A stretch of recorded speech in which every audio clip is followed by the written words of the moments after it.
నమస్తే అండి. యూట్యూబ్ ప్రజలకి నా యొక్క ధన్యవాదాలు. ఇక్కడ చూపిస్తున్నది మరుగుమందులో అతి ప్రధానమైన మొక్క. ఈ మొక్క పేరు పెద్దగీరు. ఈ మొక్క పేరు పెద్దగీరు. చూసారా? ఆ ఆకుల నుంచి వస్తున్న లిక్విడ్ చూడండి. ఆ లిక్విడ్ వచ్చేసి ఒక్కసారి రాస్తే చాలు.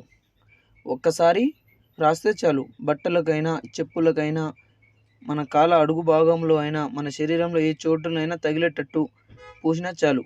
కేవలం 24 గంటల్లోనే మన చెప్పు చేతులు మన కాళ్ళ దగ్గర కుక్కలాగా పడాల్సిందే. ఎవ్వరైనా సరే, ఎంతటి వారైనా సరే. ఇంకోటి పొడి ఉంటది.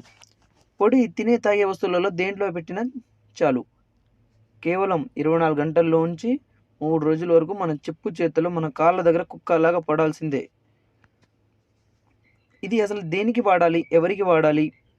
ఎలాంటి సమస్యలకు వాడాలంటే విడిపోయిన భార్యాభర్తలకు, విడిపోయిన ప్రేమికులకు, అత్తాకోడళ్ళ మధ్య తగాదాలు ఉన్నా కానీ, బావ-బామర్దుల మధ్య ఎలాంటి సమస్యలు ఉన్నా కానీ, అలాగనే మన ఇంట్లో మన మాట ఎవరైతే వినకపోతారో వారికి ఈ మందు వచ్చేసి ఒక్కసారి పెడితే చాలు. ఎవరికైనా సరే, ఎంతటి వారికైనా సరే ఒక్కసారి పెడితే చాలు. కేవలం 24 గంటల్లోనే మన చెప్పు చేతులు మన కాళ్ళ దగ్గర కుక్కలాగా పడాల్సిందే. ఈ 2 చేయలేకపోతే ఫోటో పేర్లతోటి అహంకార పూజ. ఎంత దూరం ఉన్నా దగ్గర కలుపుతాను. అహంకార పూజ, వశీకరణ పూజ. నా ఛానల్ని మొదటిసారి చూస్తున్నట్లయితే సబ్స్క్రైబ్